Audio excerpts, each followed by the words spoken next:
करना है, कहीं से भी स्किप नहीं करना। शर्ट के फ्रंट और बैक पीस को आपने इस तरह से रखना है और ये साथ में इसके लेस यूज़ करूँगी। आप कोई और लेस भी ले सकते हैं जो आपको अच्छी लगे। छोटी किनारे वाली लेस होगी तो वो ज़्यादा अच्छी लगेगी कॉलर के ऊपर। प्लेन कपड़ा जो है ये मैं कॉलर के लिए यूज़ करूँगी। अब यहाँ पे हम पहले शर्ट की फ्रंट साइड के ऊपर कटिंग कर लेंगे। तो मेरी एक सब्सक्राइबर ने चॉक का मुझसे पूछा था, तो ये मैं चॉक भी आपको दिखा देती हूँ। इस तरह से ये वाला चॉक मिल जाता है आपको यहाँ से, मैं जहाँ से बाय करती हूँ मुझे 120 में ये मिल जाता है और इसमें 3 कलर आपको मिल जाएंगे, ब्लू, पिंक और येलो। ठीक है, आपने अच्छी क्वालिटी का लेना ये वाला, और इसमें कई सारी और भी क्वालिटी में मौजूद है, लेकिन ये अच्छा वाला चॉक है। ठीक है, तो ये यहाँ मैंने सोचा आपको दिखा देती हूँ। ये देखिए फ्रंट जो पीस है इसकी हम कटिंग करेंगे। बेबी का जो नेक है वो साइज़ वो आपने साइज़ कर लेना है। अगर थोड़ी बड़ी बच्ची के लिए आप लोग बनाना चाहते हैं तो वो भी बना सकते हैं। मैंने 3 इंच जो है वो इसकी गहराई ली है और 2.5 इंच मैंने इसकी चौड़ाई रखी है। अब यहाँ से इसको हम सिंपल तरीके से राउंड नेक की शेप में कटिंग करेंगे। ठीक है, ये हमारे फ्रंट पीस की कटिंग है। बाकी जो है वो आप अपनी बच्ची के साइज़ से जो है वो कम ज़्यादा कर सकते हैं। ठीक है, और इसी पीस को हम बैक पीस के ऊपर भी रखेंगे और तकरीबन आपने 2 या 2.5 इंच के करीब इसकी गहराई रखनी है। अब यहाँ पे स्लिट रखने के लिए हमने बैक साइड के ऊपर एक निशान लगाना है और स्लिट भी आप अपनी मर्ज़ी के मुताबिक रख सकते हैं जितनी आपको अच्छी लगे।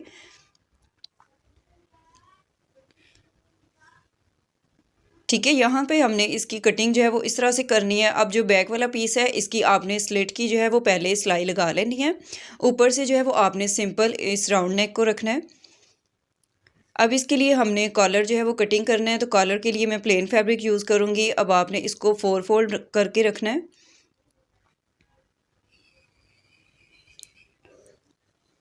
प्लेन फैब्रिक जो है वो ज़्यादा अच्छा लगेगा। अगर आपका प्लेन ड्रेस है तो उसके ऊपर प्रिंटेड कॉलर बनाएं। अगर प्रिंटेड ड्रेस है तो फिर आप प्लेन जो है वो रखें उसको, ताकि प्रोमिनेंट हो।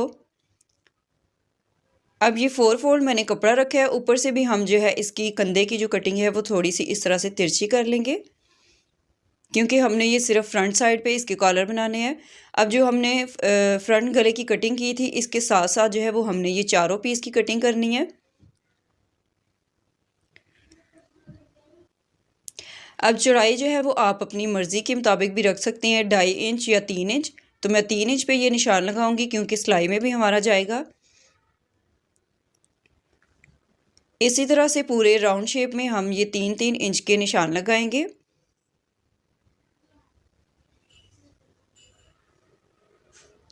इस शेप को आपने ड्रॉ करना है और इसके ऊपर आपने कटिंग करनी है। ठीक है, अब यहाँ से जो है कुछ लोग चौकोर कॉलर जो है वो पहनना पसंद करते हैं, यानी कि कॉर्नर वाला।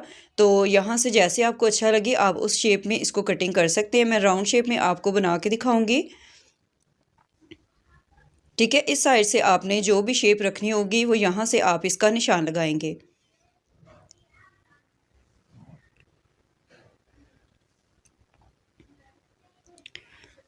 अब ये 4 पीसेस में हमारे पास कॉलर आ गया, यानी कि 2 हमारे एक साइड पे आएंगे और 2 हमारे दूसरी साइड पे पीस आएंगे।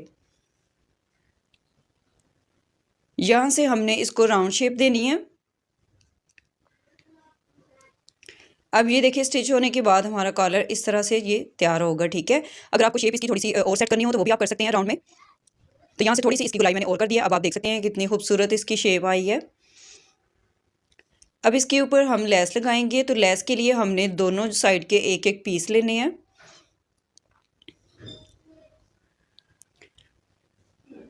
ये देखें इस तरह से हम इसके ऊपर लेस अटैच करेंगे। अगर आपका सेम फैब्रिक है तो फिर कोई इशू नहीं है। आपने अगर सीधी साइड ऊपर रखी है तो फिर दूसरी तरफ भी आपने सीधी साइड रखनी है ऊपर की तरफ। अगर नीचे आप उल्टी साइड लेस की रखने हैं तो फिर आपने दूसरे पीस के ऊपर भी इसी तरह से ये उल्टी साइड रखनी है लेस की। ठीक है, तो यहाँ पे मैंने सीधी साइड जो है ऊपर की तरफ रखी है। लेस की जो हमारी किनारी होती है वो थोड़ा घूमने में जो है थोड़ा सा उसमें झोल आता है, तो इसलिए आपने छोटे छोटे इसमें कट लगाने हैं और कलर के साथ साथ आपने इसको सिलाई करना है थोड़ा सा कपड़ा छोड़ के। जहाँ पे आपने इसको राउंड शेप देनी होगी वहाँ पे आपने कट लगाने हैं और इससे इजीली ये फोल्ड होती जाएगी। सिर्फ यहाँ तक हमने इसकी ये लेस लगानी है। दूसरे पीस के ऊपर भी इसी तरह से हम लेस अटैच कर लेंगे। अब ये देखिए पहले वाले पीस पे हमने गुलाई में लगाई थी और जो इस साइड का पीस है ये हमने ऊपर से लेस शुरू करनी है। आपने पीस रख के देख लेनी है। ठीक है, ताकि दोनों तरफ जो है वो आपकी लेस एक जैसी बराबर आए। लेस लगाने के बाद इस तरह से मैंने इसको जो है वो दूसरे पीस के साथ जोड़ना है। तो जो पहले वाली हमारी लेस के ऊपर सिलाई थी उसी सिलाई के ऊपर हम दोबारा से इसको स्टिच करेंगे। दोनों पीसेस की हमने इसी तरह से सिलाई लगानी है और राउंड में इसकी छोटे छोटे कट लगा के इसको आपने सीधा कर लेना है और बहुत अच्छे तरीके से आपने इसको प्रेस करना है। दूसरे पीस की भी इसी तरह से सिलाई लगाएंगे। ये सबसे आसान मेथड है, सिर्फ ये फ्रंट साइड पे आएगा और कंधे से जो है इसकी सिलाइयाँ जॉइंट होंगी, यानी कि ऊपर की तरफ भी नहीं ये उठेगा, सिर्फ फ्रंट पे ये शो होगा हमारा कॉलर। कट लगाने के बाद इसको हम सीधा करके प्रेस करेंगे।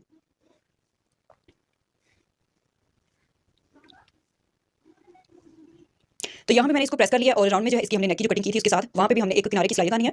अब दोनों तरफ जो है वो आपने लेस का आपने जो है सीधी साइड देख लेनी है, ठीक है। उसके बाद आपने शर्ट के ऊपर इस तरह से कॉलर रखनी है और दोबारा से आपने एक पैर की सिलाई इसके ऊपर लगानी है। ऊपर से जो है कंधे की सिलाइयों के बराबर आपने कॉलर को रखना है। अब ये देखिए हमारा शर्ट का यहाँ पे इस तरह से सेंटर आएगा और इसकी जो कंधे की सिलाई है वो भी आपने पहले लगा लेनी है। मैं एक्स्ट्रा पीस के ऊपर तैयार कर रही हूँ, इसलिए इसकी चौड़ाई जो है इसके बराबर आ रही है। जब आप इसको शर्ट के ऊपर तैयार करेंगे तो ये इस तरह से आपने सिलाइयाँ जो है वो इसकी लगानी है, ठीक है।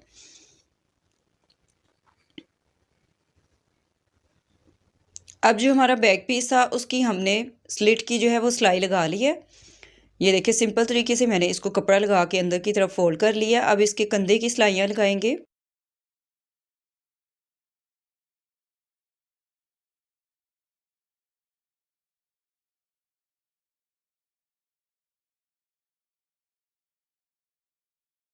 अगर आप लोग थोड़ी सी बड़ी बच्ची के लिए रेडी करना चाहते हैं तो बच्ची के नेक के हिसाब से, यानी कि उसकी गहराई और चौड़ाई का निशान लगा के, ठीक है, अंदर से आपने एक पैर का मार्जिन छोड़ के फिर आपने नेक की कटिंग करनी है। और बाकी सेम इसी मेथड के साथ आपने कॉलर की कटिंग कर लेनी है। 3 इंच काफ़ी होगा थोड़ी सी बड़ी बच्ची के लिए भी। और ये पट्टी हम लेंगे अंदर की तरफ फोल्ड करने के लिए। इसकी चौड़ाई मैंने ली है 1 इंच 2 पॉइंट। बहुत ज़्यादा चौड़ाई में आपने ये पट्टी नहीं रखनी। अब ये देखिए स्लिट वाली जगह पे हमने दोनों तरफ से निशान लगाने हैं ताकि हमारी सिलाई दोनों तरफ से बराबर आए, स्लिट जो है हमारी ऊपर नीचे ना हो। अब इसके बराबर हम पट्टी को रखेंगे, शर्ट का पीस और इस पट्टी के बराबर हमने रखना है मिला के इसको, और एक पैर के मार्जिन पे हमने ये सिलाई लगानी है। कॉलर वाली साइड की जो हमने सिलाइयाँ लगाई हैं कंधे की, वो आपने बैक साइड पे कर देनी है और पूरे नेक के ऊपर आपने इसी तरह से सिंगल सिलाई लगानी है। ये देखिए यहाँ से मैं आपको ये सिलाई दिखा रही हूँ। ऊपर की तरफ आपने यानी कि बैक साइड पे इसको करना है। कॉलर हमारा फ्रंट पे सीधा आना चाहिए। अब यहाँ पे भी हम सिलाई लगा के इसको कंप्लीट कर लेंगे और दोबारा से हम इसके किनारे पे एक सिलाई लगाएंगे। आप चाहें तो इसको डबल फोल्ड करके भी सिलाई इसके ऊपर लगा सकते हैं। जिस तरह हम बैक नेक तैयार करते हैं उस तरह भी आप इसको सिलाई लगा सकते हैं, ठीक है। अब पूरे नेक के ऊपर इसी तरह से हमने सिंगल सिलाई लगानी है और ये देखिए यहाँ से मैं आपको दिखा देती हूँ। अगर आपसे हैंडल हो ये तो आप इस तरह से भी इसकी सिलाई लगा सकते हैं, या फिर आप सिंपल तरीके से इसको सिंगल सिलाई लगा के और इस तरह से फोल्ड करके अंदर से आपने तुरपाई करनी है, या फिर आप बैक साइड पे सिलाइयाँ लगा लें और फ्रंट में जो है आप राउंड नेक के ऊपर तुरपाई कर लें। इस तरह से भी आप कर सकते हैं, लेकिन यहाँ पे हमने सिलाई नहीं लगानी, कॉलर के ऊपर आएगी वो बिल्कुल भी अच्छी नहीं लगेगी, ठीक है। तो यहाँ से आपने कपड़े को फोल्ड करके इसकी तुरपाई कर लेनी है। तो ये देखिए यहाँ पे मैंने इसकी तुरपाई कर ली थी। अब शर्ट को आपने इस तरह से खोल के रखना है और बहुत अच्छे तरीके से आपने इसको प्रेस करके नीट कर लेना है। इस तरह से आपका नेक जो है और कॉलर भी बहुत अच्छे तरीके से बैठ जाएंगे और नेक हमारा इस तरह से रेडी हो जाएगा। बैक